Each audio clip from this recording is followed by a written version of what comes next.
Les 5 mots du succès. Fortifie-toi et prends courage. Josué 1, verset 6. Dédicace spéciale au bishop David Ewedepo, pour le travail immense et glorieux à l'honneur de Christ et du royaume des cieux. Merci pour le mental de vainqueur développé par votre ministère.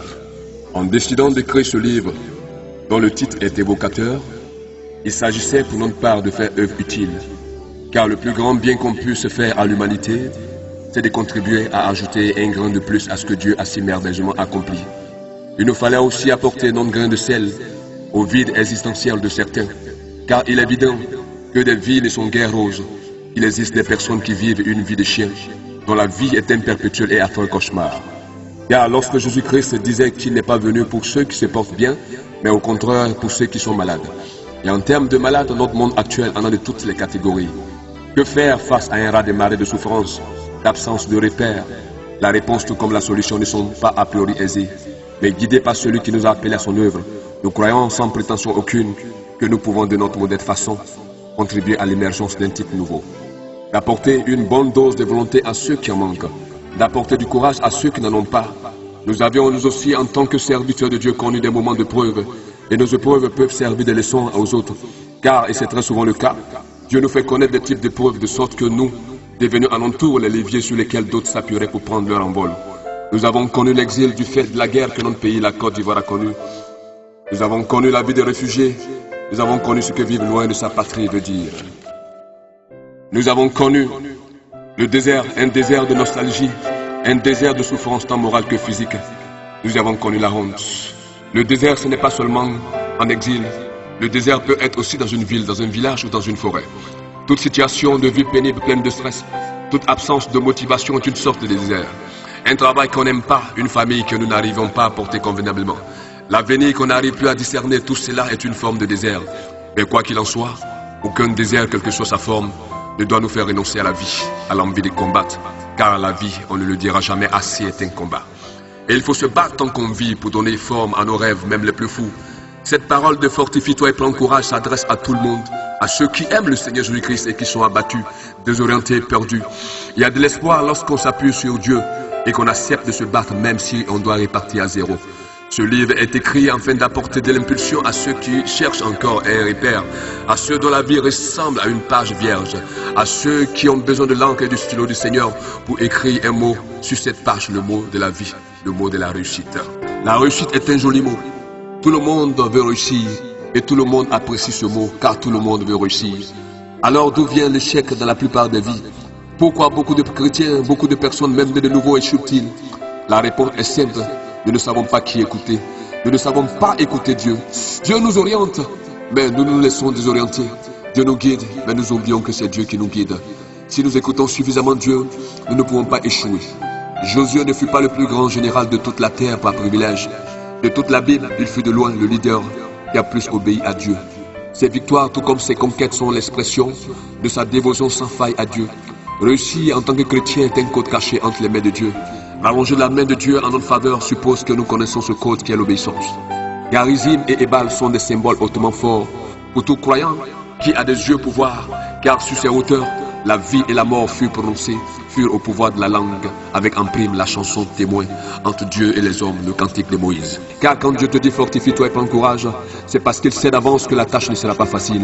C'est parce qu'il sait que tu vas rencontrer des obstacles sur ton chemin. C'est parce qu'il sait que tu vas croiser des forteresses. C'est parce qu'il sait que tu vas croiser des géants. Dieu apprend à se battre, sinon l'on ne l'appellerait pas l'Éternel des armées. Dieu ne te dit jamais d'avance voici ce qui t'attend. Seulement il te dit un seul mot face aux forteresses, face aux remparts, face aux géants. Fortifie-toi et prends courage. Qu'est-ce à dire? L'échec et la réussite sont liés. Il faut les séparer pour choisir l'un. Soit on choisit l'échec, alors on échoue et on est dans l'amertume. Soit on choisit la réussite et on est dans le bonheur et la félicité. Proverbe 18, verset 20 à 21 nous dit ceci. C'est des fruits de sa bouche que l'homme rassasie son corps, et que la vie et la mort sont au pouvoir de la langue. Quiconque l'aime en mangera les fruits. Il y a la langue intérieure, celle qu'on utilise en pensée. Parler, c'est aussi le faire en pensée. L'homme communique en pensée. Ce qu'on exprime oralement vient d'un processus interne. Ainsi faire le choix de la mort, même en silence, même en pensée, conditionne nos destinées. Quelle destinée offrons-nous à Dieu? C'est de la vie ou c'est de la mort? Le psaume 31, verset 16 dit: Mes destinées sont dans ta main. Sommes-nous sûrs que nos destinées sont entre les mains de l'Éternel Dieu? Car Nombre 14, verset 28 dit ceci. Dis-leur, je suis vivant, dit l'Éternel. Je vous ferai ainsi que vous avez parlé à mes oreilles. Deutéronome 29, verset 29 nous dit, les choses cachées sont à l'Éternel, non Dieu. Il n'y a que Dieu qui puisse connaître ce qui est caché dans le cœur d'un homme. C'est pourquoi 1 Samuel 16, verset 7 dit, et l'Éternel dit à Samuel, ne prends point garde à son apparence et à la hauteur de sa taille, car je l'ai rejeté. L'Éternel ne considère pas ce que l'homme considère. L'homme regarde à ce qui frappe les yeux, mais l'Éternel regarde au cœur. Ce qui veut clairement dire que tout ce que tu diras dans ton cœur n'échappera jamais à Dieu. Alors dire les choses négatives, c'est le dire à l'oreille de Dieu. Si on murmure, on le dit en pensée. Rien n'échappe à Dieu. Il n'y a personne d'autre dans les cieux et sur la terre qui puisse connaître ce qui est caché dans la pensée d'un homme ou dans le cœur d'un homme. La plus grande preuve de tous les temps à cet effet est l'exemple historique du roi babylonien Nebuchadnezzar. Le rêve oublié du roi. Aucun mystique, aucun mage, aucun divin, aucun féticheur, aucun marabout, aucun de ceux qui se disent sorciers n'ont pu connaître, si ce n'est le seul véritable Dieu, le Dieu de Daniel, celui que nous appelons El Shaddai. Imaginons un peu sans exagérer le trouble de ce grand monarque universel, cet homme à qui Dieu a donné la puissance et la domination. Il a fait appel au plus grand maître des sciences occultes de la magie noire et blanche, pour seulement lui rappeler son rêve oublié. Pour ce roi qui fut bercé dans les pratiques païennes depuis son enfance, il n'y avait rien que les ténèbres et leurs pratiques ne puissent percer. Il s'imaginait même que ce serait un jeu d'enfant qu'on lui révèle son rêve oublié. Mais que ne fut pas sa stupeur de voir, de constater que ce en quoi reposait toute sa foi était incapable de relever ce défi. Pour la première fois de sa vie, ce roi va se trouver devant un obstacle que ses dieux n'arriveraient pas à résoudre. Le terme c'est Dieu exact. Il est de notoriété que ces peuples étaient polythéistes, c'est-à-dire qu'ils croyaient en plusieurs dieux. Devant le désarroi du monarque, un seul homme va se montrer à la hauteur, un juif du nom de Daniel. Son Dieu va se montrer dans cet univers où les dieux poussent dans tous les jardins comme étant l'unique, le seul qui soit au-dessus du lot. Face aux menaces de mort du roi, faute de pouvoir lui expliquer son songe oublié, Daniel n'a pas paniqué, n'a pas rué dans les corps de la peur et du découragement. Malgré son statut d'exilé, de réfugié politique, Daniel sut toujours en qui il faut croire et en qui il a cru. Car les situations souvent nous font croire que notre Dieu nous a abandonnés. Mais Daniel fut de ceux qui, malgré le poids d'une captivité déshonorante, d'un exil humiliant pour un peuple longtemps considéré par tous comme étant celui de Dieu, continua de conserver intacte sa foi en ce Dieu. Voici une des raisons de la réussite exceptionnelle de Daniel sur plusieurs monarques sur une terre étrangère. Aucune pluie, aucune inondation, aucun déluge, aucun séisme, aucun cataclysme n'ont pu lui faire renoncer à son Dieu. Pour lui, l'Éternel reste l'Éternel et aucune circonstance ne pouvait lui faire croire qu'outre l'Éternel il puisse exister un autre Dieu. Daniel avait bâti sa foi et son amour pour Dieu sur du solide, du roc. La pluie et la tempête ont soufflé, mais aucune égratignure n'est venue écorcher sa foi. Il a prouvé et démontré à Dieu qu'il l'aime, comme le dit le psaume 91, verset 14 à 16. Puisqu'il m'aime, je le délivrerai, je le protégerai, puisqu'il connaît mon nom. Il m'invoquera, je lui répondrai, je serai avec lui dans la détresse. Je le délivrerai et je le glorifierai. Je le rassasierai de longs jours et je lui ferai voir mon salut. Alors que tout semblait presque perdu pour Daniel et ses frères, que Dieu, dans un sursaut d'amour et de défi, leur vint en secours. Dieu a vu que Daniel l'aimait, comme le dit le verset du psaume. Et comme il a su que Daniel l'aimait, il l'a délivré lui et ses frères. Dieu est allé plus loin à cause de la fidélité dans l'acte d'amour. Il va lui répondre dans la détresse, c'est bien le cas de le dire, car c'est réellement la détresse. Dieu va non seulement délivrer Daniel de cette situation de défi, mais aussi il va le glorifier. Car la nomination de Daniel au poste le plus élevé du royaume tient en effet de la volonté divine. Dieu est Dieu, il faut le connaître pour savoir comment il fonctionne. Dieu ne fonctionne pas comme un ordinateur ou comme un robot. Il fonctionne sur des bases d'un solide engagement, envers lui associé à une dose irréfutable d'amour. La main de Dieu n'est pas trop courte pour nous donner en possession les nations et les dominations, selon Ésaïe 59, verset 1. Non, la main de l'Éternel n'est pas trop courte pour sauver. Ce sont vos péchés qui vous cachent sa face et l'empêchent de vous écouter. Seulement, nous ne lui donnons pas l'élan nécessaire de rallonger cette main. Daniel a été fortifié dans l'homme intérieur. Il a pris courage. Et c'est pour cette raison qu'il a demandé au roi de lui accorder quelque temps. Plusieurs, en une circonstance pareille, n'auraient jamais eu le courage d'affronter une épreuve aussi délicate que difficile. Dieu aime les défis et Daniel l'avait compris. C'est une des raisons pour lesquelles il fut tout le temps exaucé. Dieu est dans sa parole. Puisqu'il connaît mon nom, je l'exaucerai. Connaître le nom de Dieu n'est pas seulement une confession de bonne foi que Dieu est Dieu, mais de vivre cette confession en tout temps et en toutes circonstances. Car il arrive que les gens se laissent dominer et dépasser par les événements, en oublient même jusqu'à Dieu ou se disent que ce problème dépasse Dieu. L'action de Dieu réside le plus souvent dans la balance de notre foi. Peut-il, ne peut-il pas? Voici autant de questions qui finissent par convaincre Dieu. que nous ne sommes pas en mesure de bénéficier de son intervention. Dieu agit là où la foi est 100% et non en dessous. Dieu peut faire durer l'action, il peut retarder son intervention juste pour voir le niveau de notre foi. Dieu peut rester sourd à notre détresse pour voir quelle solution nous envisagerons.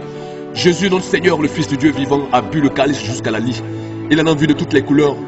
Il avait voulu en une fraction de seconde renoncer devant les assauts du diable. Il fut victorieux. Il était à un virage très sensible à 1,99, à 2 doigts du point 2. Car être au point 2 signifie la réussite. Et à ce point, à 1,99, il prononça cette phrase. Mon Père, s'il est possible que cette coupe s'éloigne de moi, toutefois, non pas ce que je veux, mais ce que tu veux. Dieu 26, verset 39. Dans cette phrase démontre que l'idée de la souffrance à venir était même insupportable pour le Fils de Dieu. Mais c'était le passage obligé. Aucune négociation n'était possible. Il était un virage déterminant. Aucune faille n'était envisageable. La moindre erreur et le salut de l'humanité étaient compromis et avec le prix du sacrifice. Et cette phrase n'aurait jamais été prononcée. Jésus s'était approché les paroles ainsi. Tout pouvoir m'a été donné dans le ciel et sur la terre. Matthieu 28, verset 18. En effet, ces pouvoirs, c'était la récompense et le trône à la droite de Dieu, le trophée. Et Philippiens 2, verset 7 à 11 dit, mais s'est dépouillé lui-même en prenant une forme de serviteur, en devenant semblable aux hommes, et ayant paru comme un simple homme, il s'est humilié lui-même, se rendant obéissant jusqu'à la mort, même jusqu'à la mort de la croix. C'est pourquoi aussi Dieu l'a souverainement élevé et lui a donné le nom qui est au-dessus de tout nom, afin qu'au nom de Jésus-Christ, tous genoux fléchissent dans les cieux, sur la terre et sous la terre, et que toute langue confesse que Jésus-Christ est notre Seigneur, et que Jésus-Christ est Seigneur à la gloire de Dieu le Père. Le Christ a montré le chemin. Aucune élévation sur terre ne peut être un cadeau. Il faut payer un prix. Le prix du courage, de la volonté, de la résignation, de la persévérance et de la soif de la réussite. Il existe des raccourcis, avoir un semblant de succès et tout perdre. Car si le Christ avait cédé au chantage du diable, sa récompense n'aurait jamais été parfaite. Il a résisté face aux assauts du diable qui avait voulu jouer sur son mental, mais il fut vaincu sur tous les côtés. Voici les ennemis du succès, le doute, la peur, l'hésitation, la négligence, la paresse, la lourdeur, le manque de volonté, le manque d'objectif, ne jamais finissent qu'on commence. Proverbe 18, verset 9 dit, celui qui se relâche dans son travail est frère de celui qui détruit.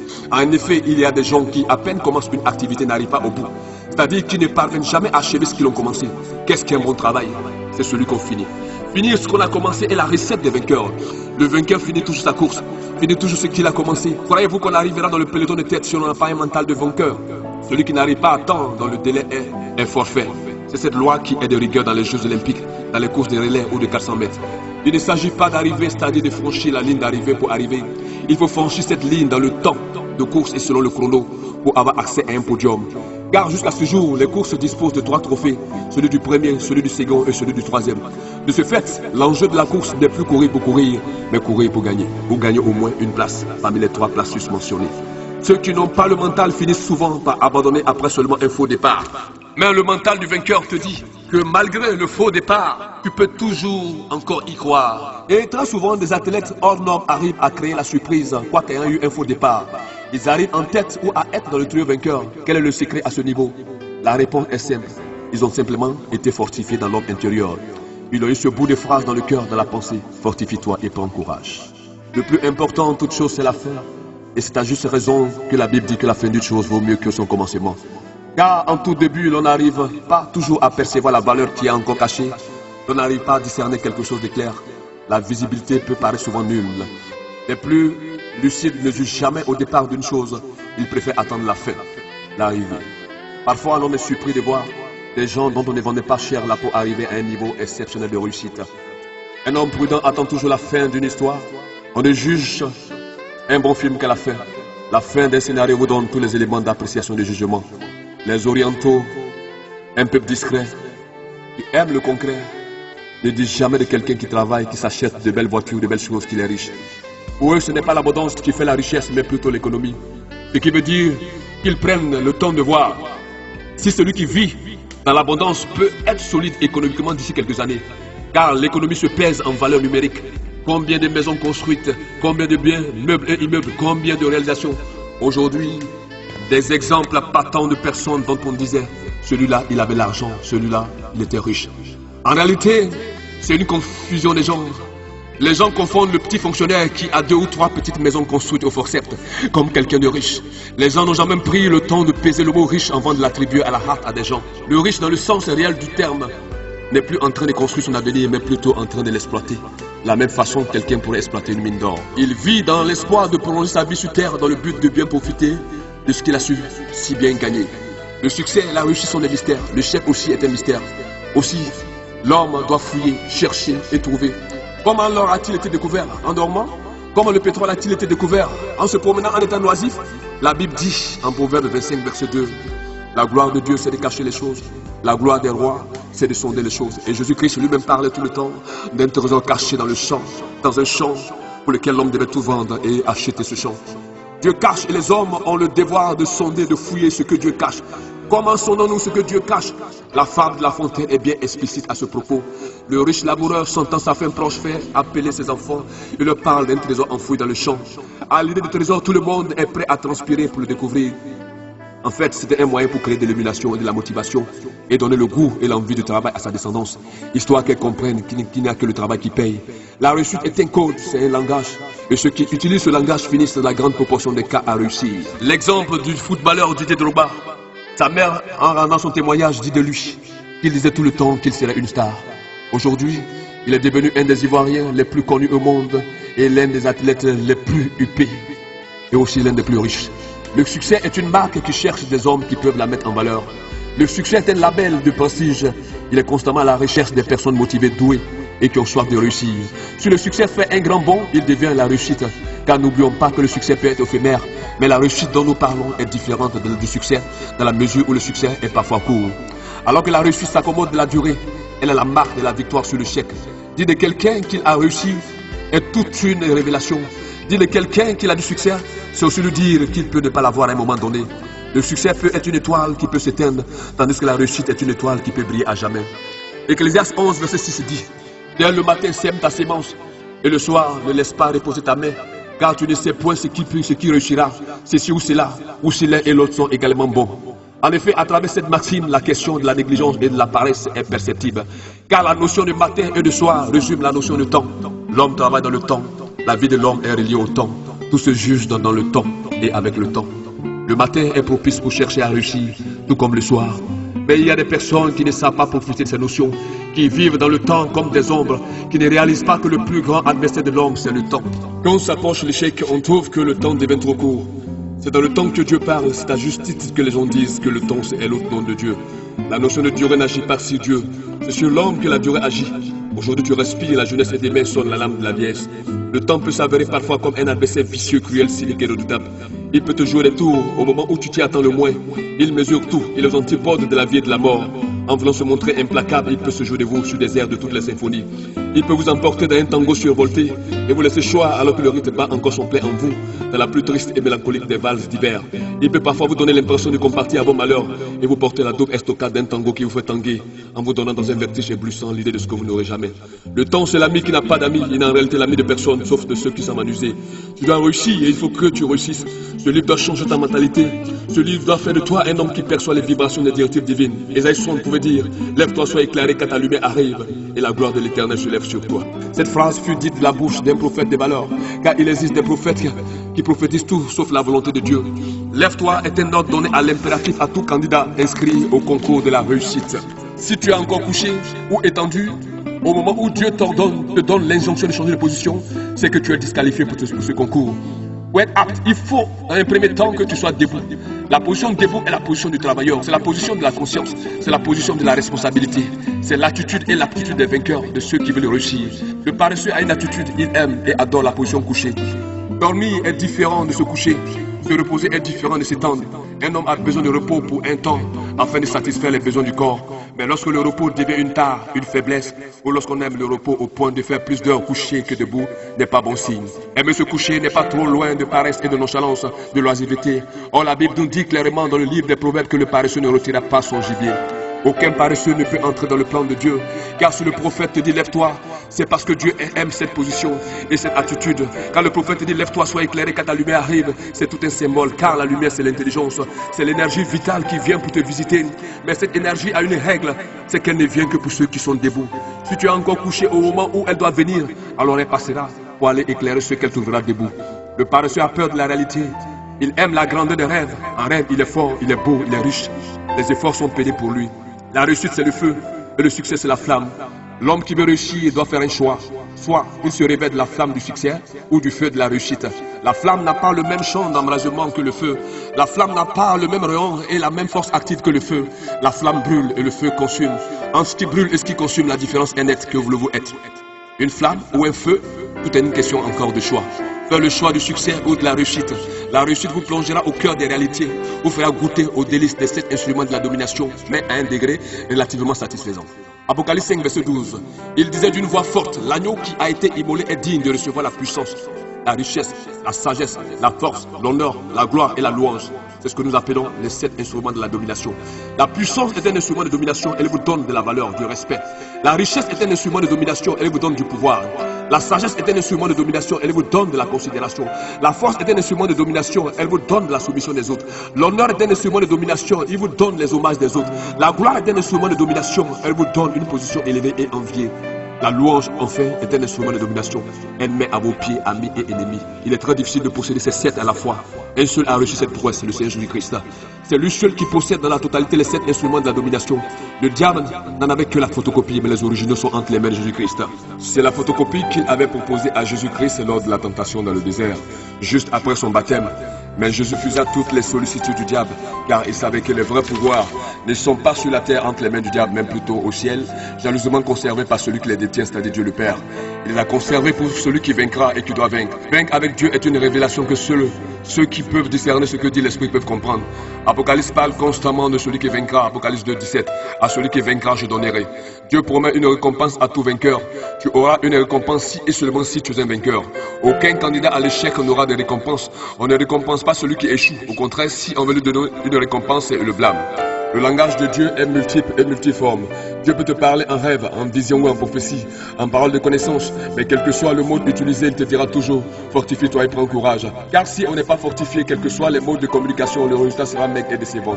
À quoi ça sert de révéler à quelqu'un en songe ou en prophétie qu'il sera riche comme Crésus s'il n'a aucune motivation interne, s'il n'a aucune volonté agissante? Une telle révélation ne pourra jamais se réaliser, tout simplement parce que le concerné n'est pas actif, parce qu'il ne fait rien pour aller vers la réalisation du songe ou de la prophétie. Il faut aller à la rencontre du rêve, du songe ou de la prophétie. La prophétie a des pieds, elle marche vers celui à qui elle s'adresse. Elle court s'il court, elle s'arrête s'il s'arrête. Si tu veux qu'elle se réalise dans 1000 ans, alors étends ta natte, couche-toi et attends-la. Il faut se lever et courir vers la prophétie. Si elle se cache, il faut la débusquer. Si elle plonge, il faut plonger pour la repêcher. Si elle s'enterre, il faut la déterrer. Personne ne peut avoir de la graisse dans les mains s'il ne met pas la main à la pâte. Si tu ne tues pas ce qui est la graisse, ou s'il ne va pas à la rencontre de la graisse. La graisse salit, mais elle vous élève aussi. Si tu ne vas pas au charbon, tu ne peux être blanchi. Quand Isaac disait à Jacob que Dieu te donne la graisse de la terre, c'est tout un mystère. Jacob n'est pas devenu riche en lisant des contes de fées. Il est allé au charbon, il a travaillé la graisse de la terre. Le bétail de Laban avait de la graisse et Jacob en a pris. Tous ceux qui ont été malléables entre les mains de Dieu sont devenus des histoires, des légendes vivantes. Fais de ta vie une histoire et ton histoire une vie. Les grands hommes dans toute l'histoire de la Bible ont su écouter pour certains dieux. Aussi longtemps que tu sauras écouter Dieu, tu seras semblable à un aigle, tu voleras plus haut. Et aussi longtemps que tu seras rebelle à Dieu, tu voleras plus bas. Dieu a toujours le dernier mot. Même si tu crois prospérer malgré tes crimes, tes iniquités, il finira par t'avoir là où ça fait très mal. Ce n'est pas en vain qu'on l'appelle l'alpha et l'oméga. L'alpha parce qu'il est au commencement de toutes choses. L'oméga parce qu'il est à la fin de toutes choses. Tu crois certainement que tu es le plus fort, mais celui qui a pour lui l'éternité et le temps t'aura à l'usure. Personne ne peut lui échapper car sa machine est huilée. Il te laisse faire plus de mal si tu as le mal dans la peau. Et il te laisse encore faire plus de bien si tu as le bien dans la peau. En avertissant la terre et la mer du fléau qui est descendu sur eux, c'est aussi une révélation et un mystère. Apocalypse 12, verset 12. C'est pourquoi réjouissez-vous cieux, et vous qui habitez dans les cieux. Malheur à la terre et à la mer, car le diable est descendu vers vous, animé d'une grande colère, sachant qu'il a peu de temps. Dieu est en train de te dire qu'il n'interviendra peut-être pas. Et s'il devait intervenir, il faut que cela soit plus fort que lui. Il faut que la raison de son intervention soit trouvée dans notre obéissance, plutôt que dans notre sacrifice. Or, à ce jour, pouvons-nous dire, sans risque de nous tromper, que nous sommes obéissants à Dieu? Nos nations d'aujourd'hui peuvent-elles dire qu'elles sont obéissantes à Dieu? Quelle est la marge des adorateurs de Dieu dans nos nations actuelles? Dieu est-il le seul Dieu que nous adorons? Nos gris-gris et nos fétiches ne sont-ils pas à nos yeux des dieux? Combien de Samarie avons-nous encore dans nos vies aujourd'hui? Combien de relieux avons-nous encore aujourd'hui? Combien sont-ils ceux qui font encore l'expérience désagréable d'adorer Dieu le matin et d'adorer le Baal le soir? La réussite est un moteur et le succès est un véhicule. Il faut un bon moteur pour un bon véhicule. tant que ton moteur sera défaillant, sera enrhumé ou malade, quelle que soit la beauté du véhicule, quelle que soit l'apparence du véhicule, il sera toujours au point mort, c'est-à-dire qu'il ne pourra jamais faire long feu. Pour parcourir des grandes et de longues distances, il faut un bon moteur. Aucun rallye n'est gagné avec un moteur mort ou fatigué. Si ton moteur est fatigué, c'est sûr que tu n'auras jamais le temps, la force d'avancer à la vitesse nécessaire. Tu auras beau appuyer sur l'accélérateur, tu n'iras pas loin. Aucune victoire n'est possible sans l'écoute de la voix interne, de la voix de Dieu qui t'a parlé depuis le commencement. En effet, dans Genèse 1, verset 28, Dieu dit « Soyez féconds, multipliez, remplissez la terre et assujettissez-la ». Or, qui dit dominer la terre, dit en même temps qu'il faut dominer sur ceux qui habitent et vivent sur la terre. L'ordre dans son essence concerne la terre en tant qu'espace géographique et les habitants de la terre en tant qu'éléments purs, pensants, rationnels, vivant sur cette terre. Car bien avant de dominer sur la vie animale et végétale, l'homme devait d'abord commencer par son espace vital et par son prochain. Dieu, en donnant cet ordre, venait de lancer la compétition sur terre. Ainsi, l'homme, fait à l'image de Dieu, ne devrait pas seulement vivre pour vivre, mais il fallait désormais qu'il vive comme un conquérant. Qu'il vive pour conquérir, qu'il se batte pour vivre. Pour conquérir, il faut se battre. Aucune conquête ne se fait les armes entre les dents, car celui que vous venez combattre, celui que vous venez assujettir, ne vous laissera pas faire aussi facilement. Il peut et doit se défendre. Seule la force, un des outils majeurs de conquête, peut le rendre docile et le soumettre à la loi du vainqueur. Dieu, en faisant faire un détour au peuple par le désert, voulait tout simplement le former au courage, à la force, à la discipline militaire, qui était différente de la discipline de l'esclave, à laquelle il avait été habitué en Égypte. Dieu, depuis la Genèse, a parlé à la terre. Si tu ne peux pas dominer, alors tu seras dominé. La question que plusieurs voudront se poser pourrait être celle-ci. En dominant, est-ce avec les moyens légaux ou illégaux? Belle question seront-nous tentés de dire car elle met en évidence les non-dits. Comment Dieu peut-il donner des ordres de domination sans qu'on s'attende qu'il ait des dégâts collatéraux, sans qu'il ait mort d'homme? Un des autres noms de Dieu est l'Éternel des armées, ne l'oublions jamais, ou du moins, n'essayons pas d'en éternuer le sens. Qu'est-ce à dire? Dieu est-il l'Éternel des armées pour du beurre? Dieu est-il un général des armées mondiales et compté pour orner des chrysanthèmes? Dieu est-il un général de toutes les armées du monde et avoir une présence à la Coluche, c'est-à-dire une présence insignifiante? Dieu est Dieu. Dieu, en tant que l'Éternel des armées, se sert aussi de la guerre comme instrument de la vie et comme instrument de conquête. Dominer et assujettir la terre, ce ordre avait été donné avant la chute de l'homme dans le jardin d'Éden.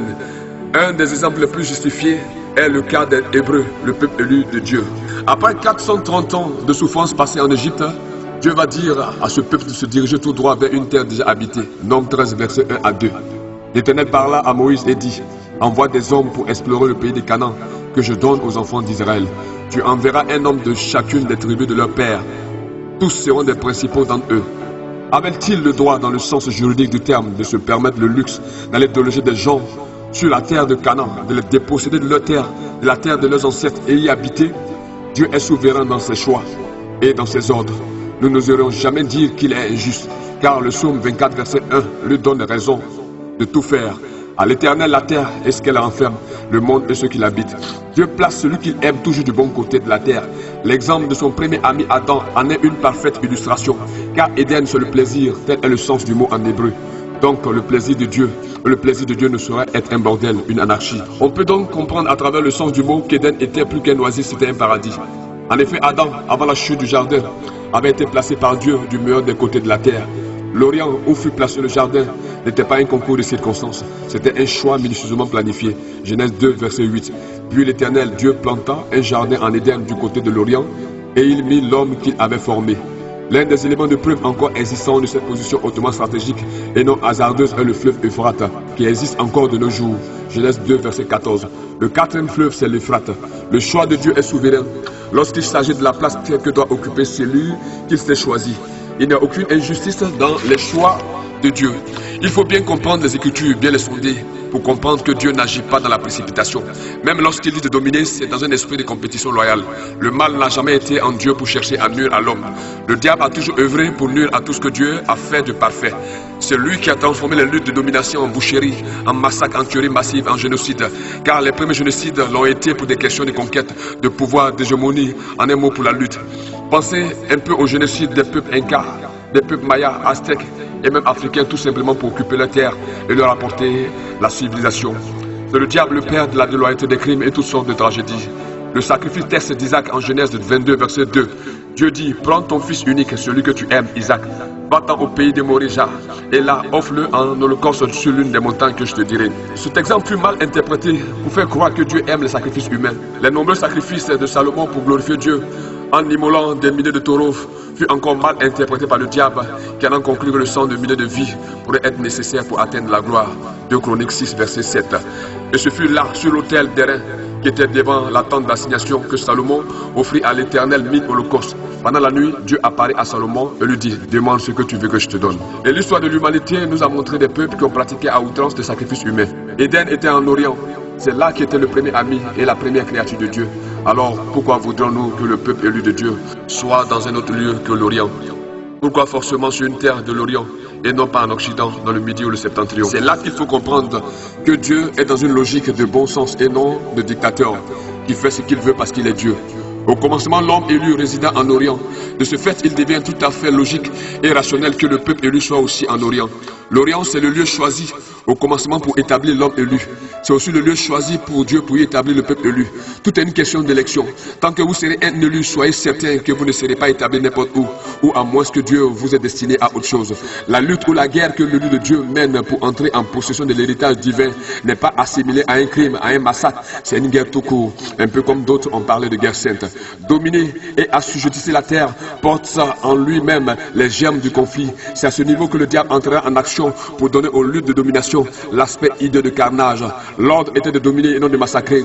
Celui qui a fait cohabiter les hommes avec les animaux au départ ne peut pas dire aux hommes de s'entretuer pour posséder des biens. Le diable a travesti le sens des paroles du Créateur. Aujourd'hui, dans la plupart des esprits, la domination suppose une lutte sans merci pour acquérir des grés ou de force, ce qui est à portée des yeux, peu importe qu'il ait un propriétaire. Abraham, l'ami de Dieu, n'avait pas eu à combattre pour posséder le pays des Guérars, où il s'était établi et où il avait commencé à prospérer à Canaan parmi les Philistins. Il dominait déjà de par sa présence sur cette terre, de par son élévation en termes de productivité. Abraham, en recevant l'ordre de Dieu de quitter la terre paternelle, avait reçu l'ordre d'aller à Canaan. Genèse 12, verset 5. Abraham prit Sarah, sa femme, et Lot, fils de son frère, avec tous les biens qu'il possédait, et les serviteurs qu'il avait acquis à Charan. Ils partent pour aller dans le pays de Canaan. Et ils arrivaient au pays de Canaan.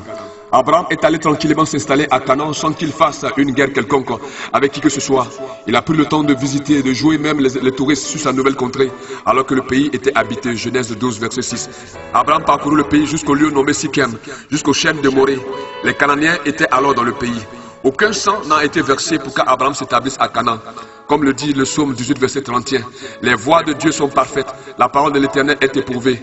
Il est un bouclier pour tous ceux qui se confient en lui. C'est lorsque ses descendants, longtemps après avoir passé plus de 430 ans loin de cette terre, vont vouloir y retourner, qu'il aura problème, qu'il aura guerre. La guerre de ce fait devenait logique, car elle s'imposait à tous ceux qui voulaient entrer en possession de l'héritage de leurs ancêtres. Les savants disent que la nature a horreur du vide.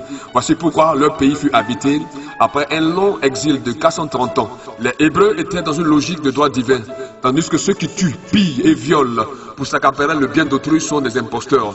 La domination dont il est question est de tous les ordres. Elle est intellectuelle, physique, géographique, ethnique, matérielle, économique et financière.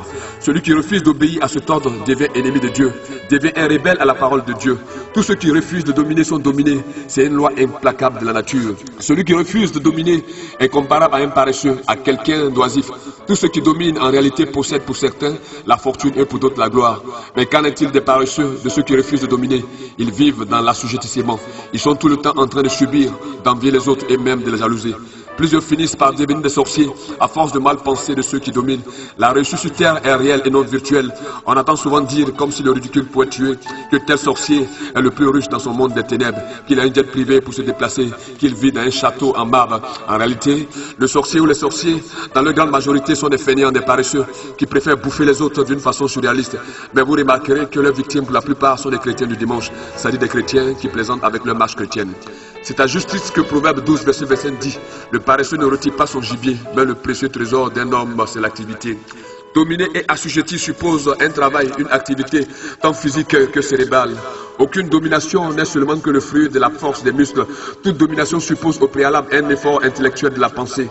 Car il faut concevoir l'idée de la façon dont les opérations se déroulent une fois sur le terrain. Les généraux qui préparent les stratégies ou les officiers supérieurs ne sont pas des paresseux.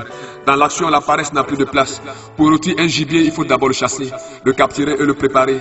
Peu importe le nom de la sauce à laquelle il sera mangé, le plus important est l'action qui aura servi au résultat final, qui est la préparation du gibier.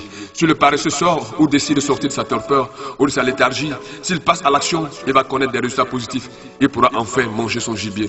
Le paresseux ne retirera pas son gibier, montre à quel point Dieu a horreur de voir des gens qui ne veulent rien faire manger quelque chose. Celui qui ne veut rien faire ne doit en principe rien manger, car le paresseux ou celui qui lui ressemble n'écoute pas Dieu.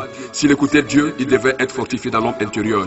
Et écouter Dieu n'est pas forcément une question de paresse, mais plutôt une question d'action, de courage et de volonté. Car quand Dieu te dit fortifie-toi, ce qu'il vise, c'est le courage et la détermination. Dieu, c'est l'Éternel des armées. Et aucun général, même petit, ne saurait s'accommoder de soldats peureux, courroies et poltrons. De soldats qui tremblent comme s'ils étaient victimes d'une fièvre d'épilepsie collective à la vue de l'adversaire. Les 10 espions peureux et poltrons ont été tués par Dieu, à l'exception de Josué et Caleb. Fortifie-toi et prends courage sur le langage de Dieu aux hommes forts. Que veux-tu? Que Dieu te tienne par la main pour marcher, pour avancer? Sa parole ne vaut-elle pas plus que son soutien physique? Dieu, en disant à Josué, fortifie-toi et prends courage, est significatif. C'est un tournant décisif de la vie du peuple hébreu, un moment crucial de sa destinée prophétique, de sa destinée nationale. Ici, on peut parler de destinée prophétique, car ce n'est pas un prophète ordinaire qui a prophétisé sur le peuple hébreu, mais Dieu lui-même. Josué 1, verset 6.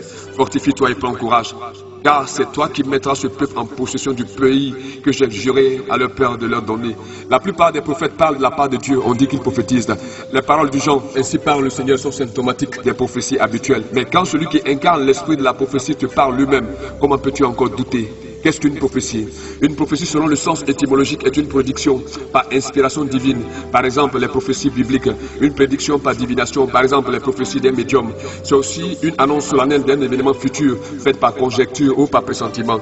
Entre Dieu, l'auteur des prophéties, et les prophètes, les intermédiaires, ou les canaux par lesquels Dieu passe pour véhiculer un message, qui doit-on écouter? Quelle est ta position entre la prophétie de Dieu et celle qui vient par le canal d'un homme qu'on appelle prophète? Que ce soit Dieu qui te parle ou que ce soit un prophète, il faut que tu t'affermisses. C'est là où la prophétie sort, là où se trouve aussi le combat. Dans un autre contexte ou dans un autre livre, nous expliquerons pourquoi toute prophétie te met en danger ou te met en position de combat. En fonction de son importance, il ne faut jamais sourire et afficher un optimisme triomphant parce qu'une prophétie vous aurait dit que vous serez élevé.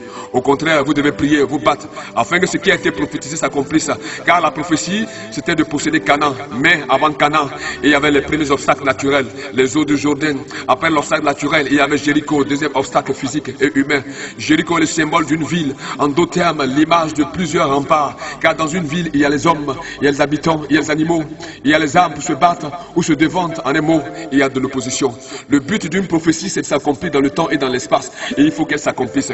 Chacun de nous devrait travailler, se battre, afin que la prophétie, qui est la volonté de Dieu sur sa vie, se réalise. Lorsque Dieu disait à Abraham et à Sarah en face, en chair et en os, qu'ils auraient un enfant, c'était une prophétie. Mais voyez, le temps pris pour que cela devienne une réalité. Dieu est la prophétie et l'auteur de la prophétie. Mais une prophétie, bien qu'étant la volonté de Dieu pour une vie, a une façon particulière de fonctionner. Une prophétie n'est pas un courrier qu'on expédie et dont on attend la réponse dans un délai raisonnable. Dieu parle aux hommes encore de nos jours et le mode de communication n'a guère changé. Dieu parle toujours à travers des songes, des visions, comme lui-même le dit en Nombre 12, verset 6. Écoutez bien mes paroles. Laisse qu'il y aura parmi vous un prophète. C'est dans une vision que moi, l'Éternel, je me révélerai à lui. C'est dans un songe que je lui parlerai. Ce verset est clair. Le songe diffère du rêve. Dieu connaît le sens de chaque mot, même dit avec emphase. Le songe est le canal par lequel Dieu parle aux hommes. Et si ce n'est pas par le songe, c'est la vision qu'il utilise. De ce fait, ces deux modes de communication mentionnés par Dieu lui-même n'ont guère été révoqués par aucun décret jusqu'à ce jour. Seul Moïse et certains serviteurs privilégiés ont pu avoir accès à un mode plus personnel de communication. Nombre 12, verset 7 à 8. Il n'en est pas ainsi de mon serviteur Moïse. Il est fidèle dans toute ma maison. Je lui parle bouche à bouche. Je me révèle à lui sans énigme. Et il voit une représentation de l'Éternel. Alors sache qu'il n'en sera pas autrement avec toi. Celui qui ne se fortifie pas est l'ennemi numéro 1 de l'Éternel des armées. Nombre 14, verset 37. Ces hommes qui avaient décrié le pays moururent frappés d'une plaie devant l'Éternel. Aujourd'hui encore, même si Dieu ne te frappe pas physiquement, sa parole prononcée contre de tels comportements est sans équivoque. Et le résultat est l'échec, la désillusion, une fin effroyable et sans avenir. La fierté de l'Éternel des armées, c'est des soldats braves et valeureux. C'est des personnes braves et valeureuses. Qui voudra de vous si Dieu vous rejette à cause de votre couardise, à cause de votre peur? Si Dieu nous choisit, c'est que nous avons du mérite à ses yeux. Alors montrons-nous dignes du choix de notre modeste personne. Que rien ne nous arrête, que rien ne nous effraie. Ne craignons pas nous pour nos vies, car tous ceux que Dieu a appelés et qui ont craint pour leur vie l'ont perdu perdue. Et de toute façon, chacun de nous perdra cette vie un jour, tôt ou tard. Alors s'il y a lieu de la perdre, nous croyons que le plus grand honneur qui soit fait à un homme, c'est de perdre sa vie pour Dieu. Car la Bible nous dit, il y a une récompense à perdre sa vie pour Dieu. Matthieu 16, verset 25. Car celui qui voudra sauver sa vie la perdra, mais celui qui la perdra à cause de moi la retrouvera. Les 12 explorateurs avaient été choisis par Dieu de la même façon. Jésus choisit les 12 disciples pour une mission d'envergure. Les 12 explorateurs, ce sont Josué, Caleb et les 10 autres, choisis de façon spécifique parmi tous les 10 fils issus des 12 tribus d'Israël. Leur rapport à leur retour a déterminé leurs conditions psychologiques, leur état d'âme et d'esprit tout le temps qu'a duré la mission. Décourager le peuple par leur rapport était la plus lourde des fautes commises, car Dieu avait été formel, fortifie-toi et prends courage. La mission de Dieu peut durer une journée, des semaines, des mois et même des années, mais quelle que soit la durée de la mission, nous ne devons jamais oublier que nous avons été choisis et que nous sommes en mission pour Dieu. Et à ce titre, nous avons le droit de réussir, nous avons l'obligation de réussir, car Dieu en nous choisissant nous a fait confiance et nous devons être dignes de cette marque de distinction.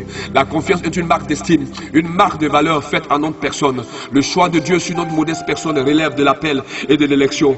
Voudrions-nous dire et faire croire à Dieu qui s'est lourdement trompé sur notre compte? Dieu ne se trompe pas et ne se trompe jamais, car il est un sage investisseur. Il croit en nous et au potentiel que nous avons, au potentiel qu'il a placé en nous. Il sait que nous avions encore la capacité de mieux faire. Il sait que si nous l'écoutons, si nous savons qu'il est juste là, juste à côté, et que c'est lui qui nous envoie, alors nous réussirons. Celui que Dieu choisit entre 10, 20 ou 1000 doit avoir le langage du vainqueur constamment à la bouche à cause de celui qui l'a mandaté, à cause de celui qui l'a choisi. Comment être choisi par Dieu et avoir à la bouche le langage de la défaite, de l'échec, de l'abandon, du découragement? Le choix de Dieu sur notre personne doit refléter notre poids sur les autres. Dieu nous choisit par rapport aux autres. Les autres doivent être galvanisés par nous. Mais si nous, qui sommes le choix de Dieu, face aux autres, parlons de défaite, de peur, d'échec et de briser le moral, alors là, il y a un problème. Car Dieu, en nous choisissant, fait de nous la réponse aux questions des autres, la réponse à leurs doutes, la réponse à leurs peurs, la réponse à leurs craintes. Mais si nous, qui sommes la réponse, nous nous transformons en énigme, en peur, en irrésolution, que feront les autres? Nous devons écrire le conseil de Dieu, sa parole sur le tableau de notre cœur, comme le dit Proverbe 3, verset 3. Que la bonté et la fidélité ne t'abandonnent pas. Lis-les à ton cou, écris-les sur la table de ton cœur. Être fidèle à Dieu, c'est l'écouter et avoir confiance en lui. La fidélité est un acte de foi, une attitude constante et digne qui vous amène à périr ou à vivre pour un idéal, pour une amitié, pour un principe ou pour une cause. Tant que nous ne serons pas fidèles à Dieu, tant que nous ne crierons pas ses injonctions, ses conseils et ce qu'il veut que nous fassions sur la table de notre cœur, tant que nous ne les lirons pas à notre cou, nous ne pourrons jamais avoir la force et le courage de faire sa volonté. Pourquoi? Tout simplement parce que ce qu'il nous ordonne de faire n'est gravé nulle part. Où mettons-nous les ordres de Dieu?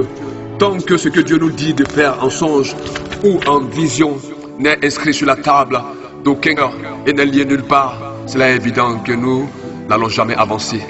Mais si c'est le contraire, alors Dieu sait quel genre de personnes nous sommes et comment nous traitons ses ordonnances et ses prescriptions.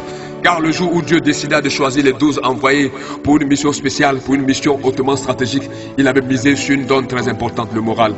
Car en disant fortifie-toi et prends courage au moral, au mental qui s'adressait, les 12 personnes triées sur le volet n'étaient pas des autoproclamés, c'était des choix de Dieu. Mais là où l'histoire devient intéressante, où comment les choix de Dieu vont se comporter une fois sur le terrain de l'épreuve, sur le terrain du test, sur le terrain de la réalité. En effet, lorsque Dieu nous choisit, nous indexe ou nous fait appel, c'est une grâce, un honneur infini qui vient abonder dans notre vie. Quel que soit le rôle pour lequel nous avons été choisis, nous devons être honorés et nous devons en retour honorer Dieu. Que ce soit en qualité de chantre, honore Dieu avec ta voix. Que ce soit en qualité de service d'ordre, honore Dieu par ton engagement. Que ce soit en qualité de quelqu'un qui a des dons spirituels, quoique n'étant pas pasteur, honore Dieu avec ses dons. Que ce soit en qualité de quelqu'un qui prophétise, quoique n'étant pas prophète, honore Dieu. Que ce soit quelqu'un qui donne librement son argent pour l'avancement de l'œuvre, honore Dieu avec ton argent, sans chercher à dominer l'œuvre de Dieu. En un mot, honore Dieu quand il te sollicite. Si c'est un homme qui t'envoie, tu peux avoir peur. Mais si c'est Dieu, pourquoi t'inquiéterais-tu? Dieu, en t'envoyant, t'observe, et puis tes faits et tes gestes. Celui que Dieu envoie peut-il échouer? La réponse, bien qu'elle n'était pas aisée, est affirmative. En effet, celui que Dieu envoie peut échouer, et c'est très souvent malheureusement le cas. Beaucoup échouent à cause de la suffisance en soi d'avoir été choisis par Dieu. De ce fait, ce n'est plus la mission qui les fait échouer, mais l'orgueil du seul fait qu'ils aient été choisis par Dieu. Ils échouent à cause de l'orgueil de leur cœur. Dieu résiste aux orgueilleux et fait grâce aux humbles. Jacques 4,6. Une réalité de la marche avec Dieu. Aucun talent, aucune gloire dans l'exercice du ministère ou de la marche avec Dieu ne doit nous enfler la tête. Avec lui, il n'y a pas de privilégiés, mais il y a des privilèges. Ce que tu dois faire, fais le bien sans prétention aucune. Car ce qu'il te propose aujourd'hui, il peut le proposer à quelqu'un d'autre demain. Arrangeons-nous pour être toujours dans la faveur de Dieu afin de bénéficier de ses nombreuses grâces. Le faux départ dont nous avons parlé précédemment est un départ en force, un départ fulgurant qui nous avait hissé à un certain moment. Mais des événements naturels ou des forces majeures sont venus tout remettre en cause. Par exemple, un licenciement, par exemple une guerre. Lorsque ces événements arrivent dans la vie d'un homme, que doit-il faire? Doit-il se dire que cette fois c'est la fin des haricots? Ou doit-il se dire que ce n'est pas grave, je peux encore repartir à zéro? C'est là le mental du vainqueur. C'est en ce moment qu'on arrive à déterminer la nature du vrai battant. Le faux départ peut arriver dans une vie, mais quel que soit le faux départ, dis-toi que la vie est comme un marathon, une longue course de fond. Tant que Dieu ne t'a pas dit arrête-toi, tu es hors de course, tu dois toujours continuer de courir. L'arrivée, voici ce qui compte dans une vie. Le départ peut être fulgurant, mais comment arrives-tu? Il y a des gens qui commencent bien leur vie. Tout le monde se dit, ça y est, il a réussi. Mais un beau matin, ou quelques années plus tard, la personne vit dans une misère sans nom. Tu peux connaître des revers pénibles et douloureux dans la vie. Tu pouvais être à une position d'avenir. Tu avais la vie pour toi et l'avenir devant toi. Et un beau matin, le vent passe, souffle là-dessus et emporte tout. Un peu comme ce film culte de Victor Fleming qu'on appelle Au temps n'emporte le vent. Ce film retrace l'histoire de la guerre entre les nordistes et les sudistes américains qu'on a appelé la guerre de sécession. Le sud agricole et très riche s'est retrouvé ruiné et dans une grande pauvreté. Mais bien avant la guerre, le sud c'était des fermiers, c'est-à-dire des champs à perte de vue où travaillent des esclaves. Être un de ces fermiers faisait de vous un homme de distinction. Mais après la guerre, des gens ont tout perdu. Des anciennes familles puissantes se sont retrouvées dans la mendicité. Mais la trame du film, c'est une femme du nom de Scarlett O'Hara, de la riche famille paysanne, qui va se battre car ayant tout perdu, en partant de rien pour se réhisser au sommet. Ce qui a fait la différence avec cette jeune héroïne, c'était son mental, un mental de vainqueur. Elle se disait tout le temps qu'elle ne tomberait plus dans la pauvreté. Elle a fini à la fin à devenir ce qu'elle croyait au du fond d'elle-même. C'est ça le faux départ. Tu peux avoir le sentiment d'avoir perdu le départ, mais arrange-toi pour reprendre et continuer la course. N'abandonne jamais. Aucune terre ne refuse la prospérité. Aucune terre ne dit je ne cherche que la richesse des nationaux. Tous les grands hommes sont presque devenus grands sur d'autres terres, sur des terres étrangères. Abraham est devenu grand à Canaan, sur une terre étrangère. Joseph est devenu grand en Égypte, sur une terre étrangère. Daniel est devenu grand à Babylone. Les Irlandais sont devenus la plus grande majorité grands aux États-Unis. Écoutez, Dieu est un engagement. Tout travail sur cette terre est aussi un engagement à la réussite. Travailler comme maçon suppose avant tout qu'on doit être le meilleur ou du moins parmi les plus méritants. Travailler comme plombier suppose qu'on doit être le meilleur de sa fonction. Travailler comme dentiste ou comme architecte nous place de go dans la position de challenge, de la lutte pour bien accomplir cette tâche. On ne travaille pas pour travailler, on ne travaille pas par hasard, on travaille pour réussir, pour atteindre un but. Servir Dieu en qualité de pasteur, prophète, docteur, évangéliste ou apôtre fait de nous des obligés vis-à-vis de Dieu. Comment allons-nous accomplir la lourde tâche de perdre les brebis du Seigneur? Le terrain du serviteur de Dieu est des plus rudes, des plus pénibles. Sur ce terrain, il y a les pentes, il y a des pots de bananes, il y a le mépris, il y a la moquerie, il y a la raillerie, il y a la persécution, il y a les outrages, il y a les calomnies et il y a la jalousie. En des mots, il se trouve tout ce qu'il y a de plus pire dans le monde. Le monde n'en a pas autant en termes de sarcasme et de tribulation. Les vertes et les non moins vertes, les vertes et les pas du tout mûres sont monnaie courante. Sur le mental dans la fonction sacerdotale n'est pas forte, le risque d'échec n'est pas loin. Le risque d'abandon est ce qui guette la moyenne des serviteurs. Fortifie-toi et prends courage est un ordre donné à tous les domaines d'activité. Mais il y a lieu de remarquer que cet ordre fut donné dans un lieu spécifique, dans un endroit caractéristique des épreuves, le désert, ou à la sortie du désert. Le désert fut le lieu où furent éprouvés premièrement les prophètes et les sacrificateurs, en deuxième position les lévites et dernièrement le peuple, toutes fonctions confondues. Chaque corps ou chaque groupe a eu droit à son épreuve. La mort fut aussi de la partie pour servir d'avertissement ou comme sanction suprême. Il y a lieu de savoir que le terme désert se situe à triple niveau de compréhension. Le désert dans la section générale désigne une terre vide ou abandonnée. En d'autres termes, un endroit peu habité géographiquement. C'est un lieu chaud, sec et aride, très peu fréquenté ou habité. Un lieu où il pleut rarement. Au second niveau, c'est une sorte de pénitence, de souffrance morale, mentale, psychique. Au niveau spirituel, c'est une épreuve voulue de Dieu qui te fait connaître des moments difficiles à tous les niveaux. Pourquoi après la sortie d'Égypte, Dieu conduit son peuple tout droit dans le désert? Avant d'en arriver à la réponse, il y a lieu de savoir que si tu es bon et si tu as de la valeur, tu vas connaître un désert. Jésus avait de la valeur, il était plein de qualités, c'est pourquoi il a connu le désert. Il y a lieu de savoir que chaque croyant en Dieu a droit de connaître deux formes de désert, car le peuple hébreu en a connu deux. Le premier désert pour les Hébreux fut l'Égypte et en Égypte. L'Égypte fut le premier désert selon la volonté permissible de Dieu. C'est dans ce pays, après les épisodes glorieux de Joseph, que le peuple hébreu va connaître une des plus lourdes tragédies en termes de maltraitance. Les pharaons qui ont oublié et qui n'ont plus le souvenir de Joseph vont se mettre en droit de faire subir au peuple hébreu des corvées, des traitements dégradants. Et en termes de désert, le premier est toujours plus long que le second. Les Hébreux ont connu 430 ans de présence en terre égyptienne et de souffrance, alors qu'ils n'ont fait que 40 ans de désert dans le désert du Sinaï. Jésus, le Fils de Dieu, en a connu deux. Son premier désert a duré 30 ans, tandis que son second désert n'a duré que le temps de son ministère terrestre, c'est-à-dire 3 ans. Et Isaïe le prophète avait prophétisé sur sa condition de vie. Isaïe 53, versets 1 à 3. Qui a cru en ce qui nous a été annoncé? Qui a reconnu le bras de l'Éternel? Il s'est élevé devant lui comme une faible plante, comme un rejeton qui sort d'une terre desséchée. Il n'avait ni beauté ni éclat pour attirer nos regards, et son aspect n'avait rien pour nous plaire. Méprisé et abandonné des hommes, homme de douleur et habitué à la souffrance, semblable à celui dont on détourne le visage, nous l'avons dédaigné, nous n'avons fait de lui aucun cas. Son premier désert fut la famille où il est né, une famille pauvre de charpentier, une famille avec laquelle il a connu toutes les privations, avec laquelle il a parfois eu faim et aussi soif. Son deuxième désert fut le temps de son ministère, un ministère de la persécution, la moquerie et le mépris. Le point culminant de ce deuxième désert fut le jardin du Gethsémani à la crucifixion. Ainsi, le détour pour le désert du Sinaï était intentionnel, prémédité. Il leur fallait connaître le deuxième type de désert. C'est dans le deuxième type de désert que le tri de Dieu s'opère. C'est là que la vraie nature de tout un chacun se révèle. C'est dans le deuxième désert que Dieu vous dépouille de tout ce que vous avez hérité du premier désert. Dans le deuxième désert, la notion d'avenir et de futur n'intéresse pas à priori Dieu. Il ne nous y conduit pas pour une question de richesse ou d'avenir. Ce qui l'intéresse, c'est comment il va nous façonner afin que nous soyons plus tard des instruments de sa gloire. Que tes enfants aillent ou n'aillent pas à l'école n'est pas ce qui intéresse Dieu. Quelle école y avait-il pour les enfants hébreux pendant les 40 ans dans le désert? Qui cherchait à prospérer dans le désert? Plusieurs eurent perdu la vie. Dieu est-il injuste pour délivrer des gens de la servitude et les détruire à petit feu dans le désert? Non, Dieu n'est pas injuste. Le désert est son laboratoire personnel et privé pour des gens qui vont vers l'avenir. Canaan pour Dieu c'est l'avenir, c'est la réussite. Mais la réussite avait aussi des revers, des pièges. Car Canaan, bien qu'étant la terre de l'avenir, était aussi une terre à problème. En effet, les habitants de Canaan étaient tous sans exception des idolâtres que Dieu avait décidé d'exterminer pour donner en possession leur terre aux Hébreux.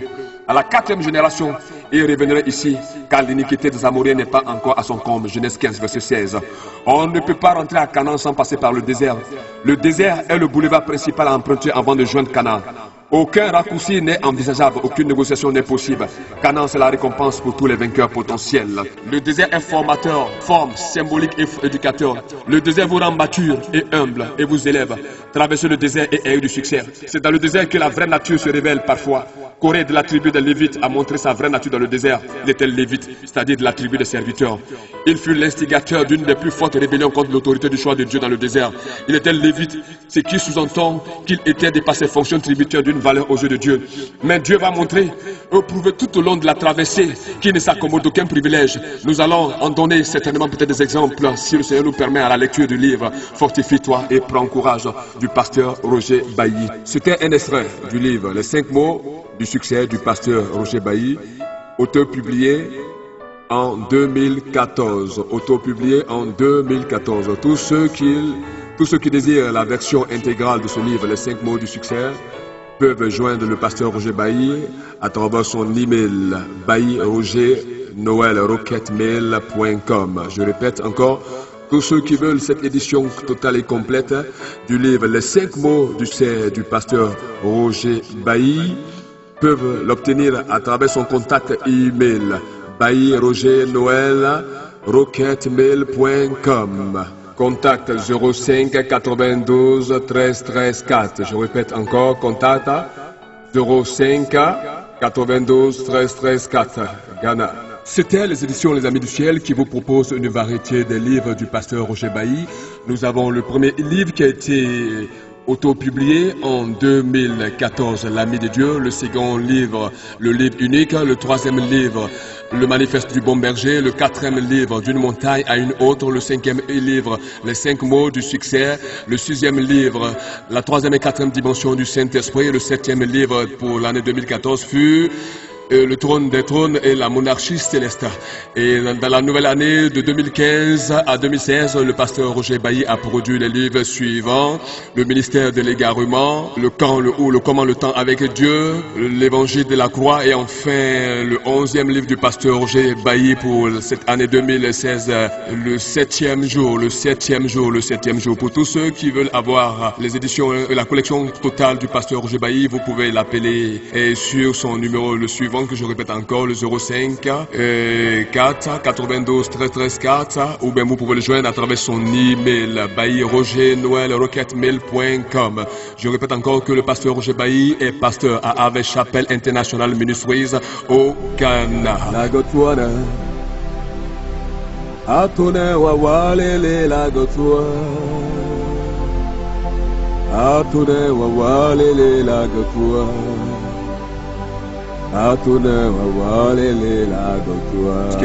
Squelette, aide ton prochain, la vie n'est belle que lorsqu'on s'entraide. Aimons-nous les uns les autres comme nous-mêmes. Le sang est une alliance divine et sublime. Le je et le il sont issus de toute la ligne. Pourquoi aider seulement que son proche, alors que le il souffre sans reproche? Méchanceté d'humain, le il est ton proche, qu'est-ce que tu lui reproches? Lagotwana Atone wawalele lagotwa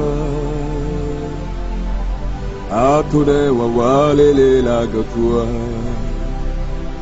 Atone wawalele lagotwa